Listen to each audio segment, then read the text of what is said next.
Oi, então, eu de novo para a parte 2 da aula de extração de dados. Como eu tinha falado, aqui eu queria falar um pouco mais sobre aspectos mais práticos, como montar a extração de dados. Então, falar um pouco sobre princípios gerais de bancos de dados, os tipos de variáveis e categorias que você pode colocar na sua extração de dados, é, como extrair variáveis quantitativas de figuras, vou falar bem brevemente sobre isso, e um pouquinho no fim sobre controle de qualidade, resolução de divergências nas extrações. Começando então pelo banco de dados. Para facilitar a análise, é necessário algum tipo de estruturação, algum mínimo de estruturação dos dados. Nos casos mais simples, uma tabela já vai funcionar bem.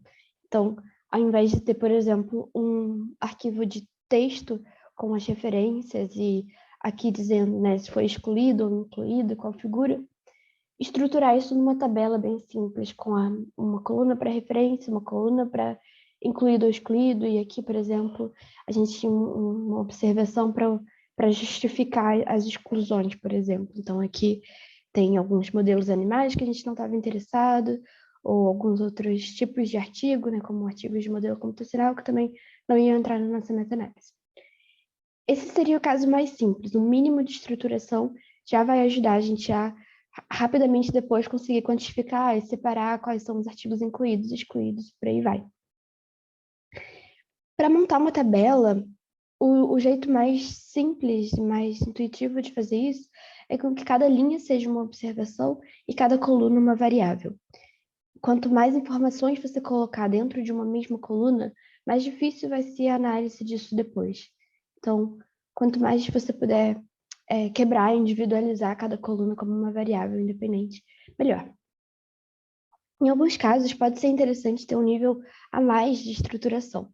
E nesse caso, a gente pode ter, por exemplo, um banco de dados, quando você linka várias tabelas.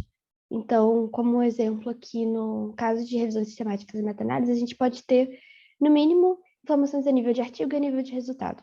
Nesse meu exemplo aqui, eu também tinha uma informação a nível de coorte. Então, quer dizer, cada artigo poderia estar relatando os resultados obtidos de várias coortes de animais.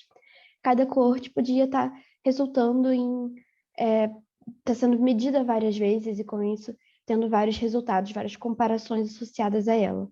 E é isso que esses símbolos estão indicando aqui, né? Cada um artigo para várias pode ter várias coortes, cada coorte pode ter vários resultados. Desculpa, passei sem querer. Então, se fosse uma tabela simples nesse caso, para cada resultado a gente precisaria extrair novamente todas as informações a nível de artigo e a nível de coorte. Então, aqui, por exemplo, como eu tinha falado, cada linha é uma observação. Então, cada linha aqui é um resultado. E aqui eu tenho para cada linha, então, para cada resultado, uma média de controle, uma média de tratado, mas eu tenho informações a nível de coorte, por exemplo, como o nome do grupo tratado, o nome do grupo controle. Eu tenho aqui informações a nível de artigo, como o nome do primeiro autor, o título. E para cada um dos resultados aqui, só que varia, aqui eu preciso ficar repetindo a mesma informação várias vezes. Isso pode ser chato e prolongar a etapa de extração e também pode tornar tudo mais propício a erros, se você tem que ficar copiando e colando uma mesma informação várias vezes. Pode acabar errando sem querer em uma delas, né? Então, para isso a gente monta bancos de dados que vão ter essa ligação entre as tabelas. Existem várias ferramentas disponíveis para isso. As mais tradicionais, digamos assim, que são mais específicas para montar banco de dados, como o Microsoft Access ou o LibreOffice Base, tem muitas ótimas ferramentas dentro de cada um desses programas, porque eles são feitos para montar bancos de dados. Eles já não são muito amigáveis para trabalho colaborativo, porque o controle de versões dele não funciona tão bem com a maior parte dos serviços de nuvem, como o Dropbox ou o Google Drive. Você tem que ficar baixando, trabalhando offline. Tem algumas desvantagens nesse sentido. Por outro lado, existem outras ferramentas que podem ajudar a estruturar a coleta de dados fazendo isso tudo online, como o Airtable, o próprio Google Forms, dá para você conseguir estruturar uma coleta de dados, extração de dados ali, para o que vão ter vantagens, claro, em relação ao trabalho colaborativo, mas vão ter algumas desvantagens que, se elas não são ferramentas feitas exatamente para isso, elas vão exigir um pouco mais de personalização, um pouco mais de adaptações para que isso funcione. Ao montar o banco de dados ou a planilha ou a forma que você escolher, é importante pensar em que tipos de variáveis você vai querer coletar. Então, você pode ter, por exemplo, variáveis contínuas ou discretas, e ao montar o banco de dados, você vai precisar especificar que tipo de variável vai entrar em cada coluna da sua tabela, do seu banco de dados. E para facilitar um pouco mais esse processo, tanto de extração como as análises posteriores, além do tipo de variável, pode ser importante também definir o formato que cada variável pode ser extraída. No caso de variáveis quantitativas, a gente está falando, por exemplo, de definir a unidade em que o campo pode ser preenchido. No caso de variáveis categóricas, a gente está falando, por exemplo, de quais são as categorias possíveis. Então, vamos ver os exemplos que eu coloquei aqui. Para coletar o peso, a gente pode definir, por exemplo, que o peso dos animais vai ser coletado em gramas. Então, o artigo pode estar reportando em quilos, mas antes de extrair, cada pessoa deveria converter e preencher o campo como a unidade determinada. E talvez seja importante também, já nesse caso, pensar, se o artigo não disser o peso exatamente, a média de peso daquele grupo, mas der uma faixa, um mínimo e um máximo, ou um intervalo de confiança, algum tipo de variação, uma faixa de pesos, ao invés de valor único.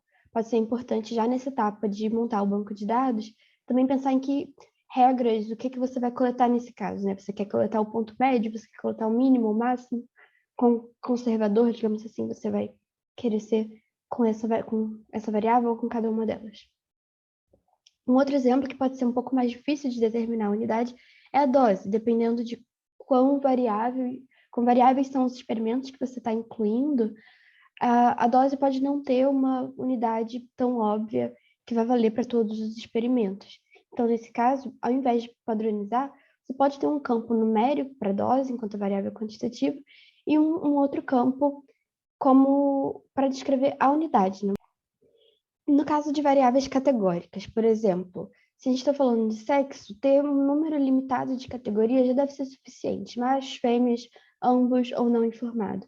Na maior parte dos experimentos, essas categorias já devem ser suficientes, ou dependendo do seu tipo, da sua pergunta, podem ter algumas categorias mais específicas, mas você tem um número limitado.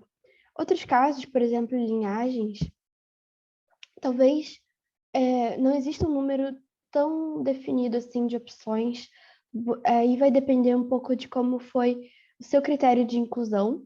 Por exemplo, você está limitando que você só vai incluir artigos de determinadas linhagens, então você já sabe quais são todas as opções possíveis. Ou será que você aceita animais de qualquer linhagem, camundongos de qualquer linhagem, e assim cada extrator pode ir adicionando novas categorias ao longo da extração de dados. Uma outra coisa que pode ser importante determinar é quão específico você precisa ser. Então, por exemplo, aqui a gente pode ter a linhagem C57BL6J e a C57BL6N. É importante para sua pergunta ter essa diferenciação de onde vem essa linhagem, ou você pode ter uma categoria única para todas elas que só seja C57BL6, por exemplo. São só alguns exemplos para se considerar ao montar o banco de dados.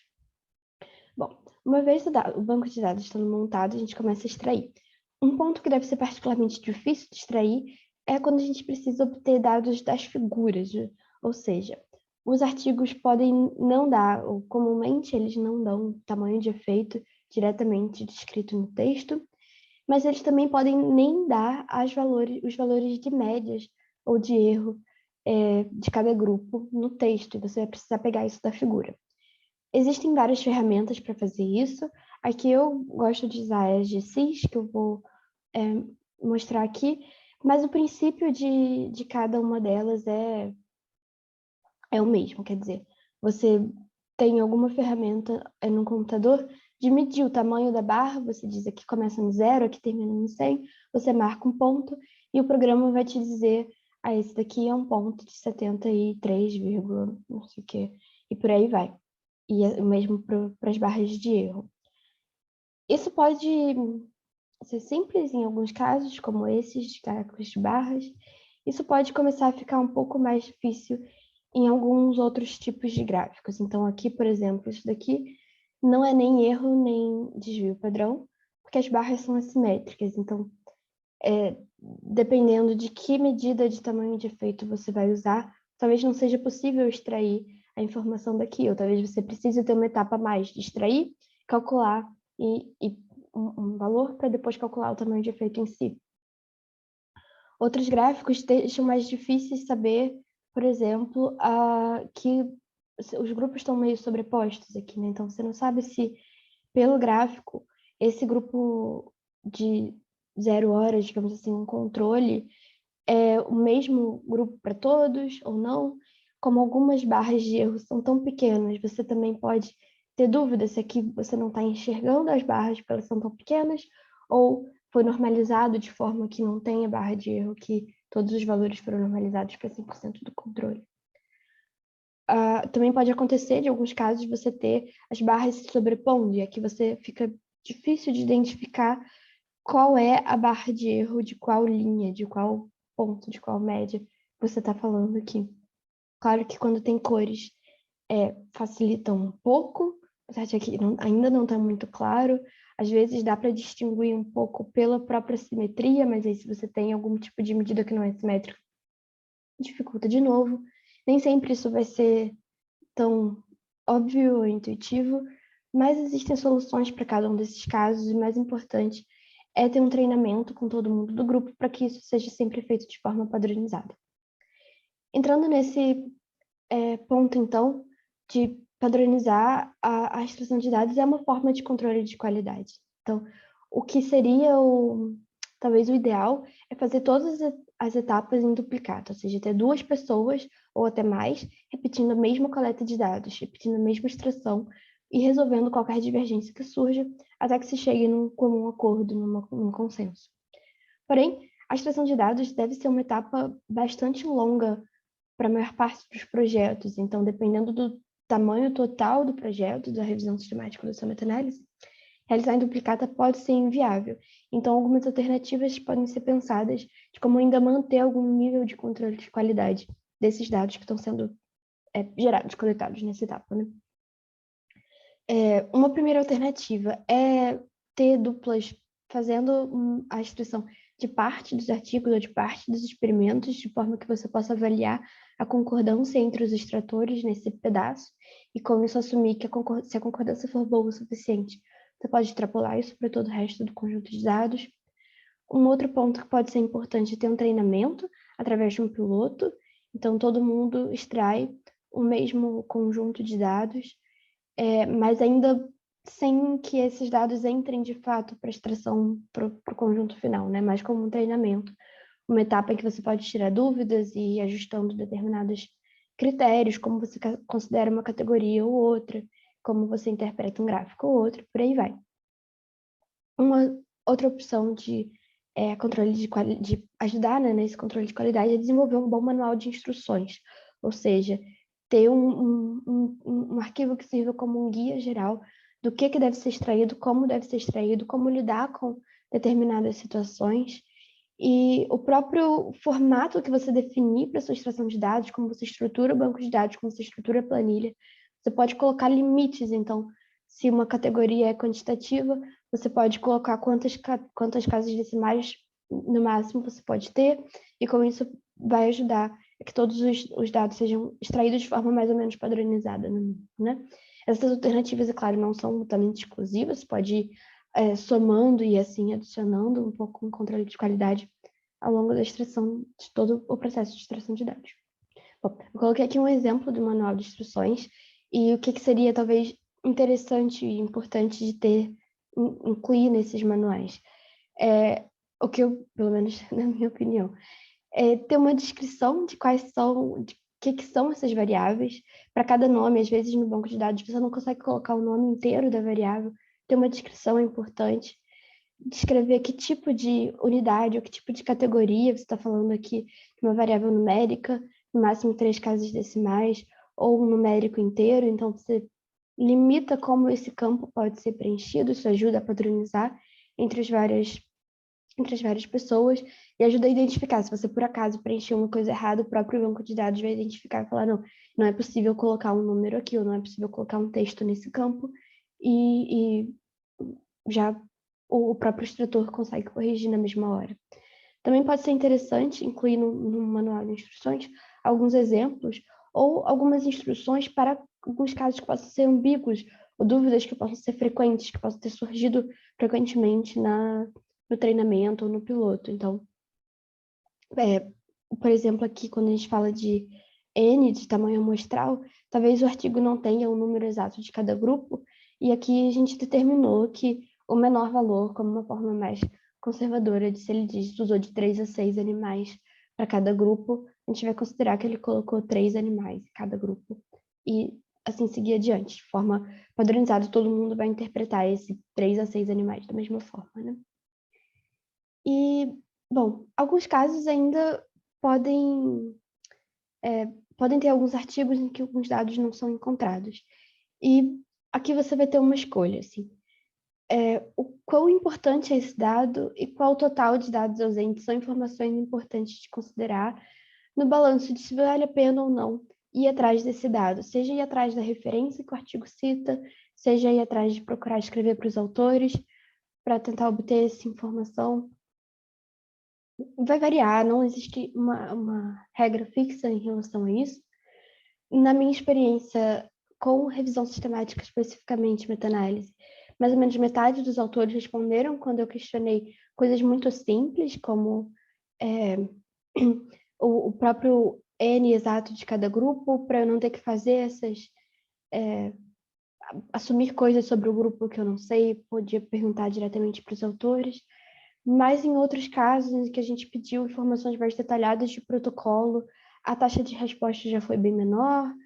Bom, isso vai precisar ser ajustado para cada caso, para cada projeto, de acordo com a importância dos dados e a quantidade total de trabalho que isso vai te dar, né? Quantos dados estão ausentes. Geralmente, a nossa tendência, pelo menos, é focar nos dados que são essenciais, de fato, aquela informação mínima necessária para calcular a meta-análise, e o resto fica como não reportado, limita um pouco as análises que dão para ser feitas, mas já pode ser uma própria informação diagnóstica da literatura, por exemplo, se você disser que poucos artigos relatam a idade dos animais, pode ser um próprio resultado em si, né? Então, aqui algumas referências e links